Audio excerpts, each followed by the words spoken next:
families who were in the house during lockdown, and think how difficult it was to keep conversations going sometimes.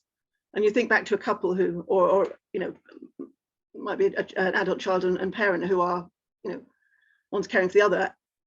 Just keeping conversations going that often, it can be quite tricky. So having someone coming in with a new conversation can be amazingly helpful. My first point is that it's really good to acknowledge that as human beings, we go into these things with our own anxieties and assumptions, and being mindful of those and putting those back at the back of our heads can really help to have honest conversations. And it doesn't stop people from asking those awkward questions, perhaps around, have I used that term correctly? Am I assuming that perhaps you don't want to do that like that? Could you tell me how you'd prefer to do that? Or what do you still enjoy, or what have you always enjoyed that we can continue doing? And to have those open conversations and to ask those direct questions. And also I think that, those conversations come from a place of love and wanting to support that person, whether you're a friend or family member.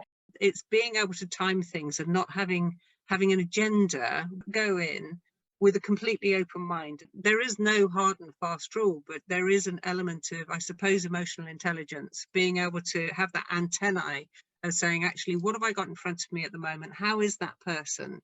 Make sure that you're not obviously infantilizing the person, treating them as if they're really very different all of a sudden just because you found out they have dementia, and so on and so forth. But everybody I know who has dementia or I have conversations with, I have the same conversations with them as if they didn't have dementia, although we talk about dementia quite a lot, and they've all got good sense of humour and can laugh about situations that have arisen. So it's not treating it like you've got to treat it like with kid gloves and be tiptoe around the issue of dementia. People, I think, talking about dementia is one of the best ways for many people to come to terms with it, to understand it, and also just to remain stimulated in terms of communication skills and so on and so forth. So having a conversation in its own right has if I dare say, therapeutic value and cognitive value.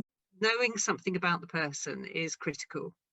So it doesn't matter what it is. It doesn't matter really. We can have these extensive life stories and only use one piece of information, which actually is irrelevant to the life story, because it might be what they're wearing at the moment, or it might be that they've got beautiful blue eyes. It's all about, how am I going to help that person to feel good about themselves at that moment? Asking complicated, long-winded questions involving abstract ideas.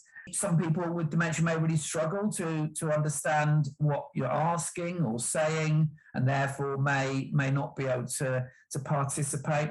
You never stop learning about communication. You'll never have all of the answers, but I think sort of learning to actually make that connection with people. Don't go too fast. We often outpace people living with dementia. We forget that the links are often broken. Or some of the links are broken, or some days some of the links are broken and some days they're okay.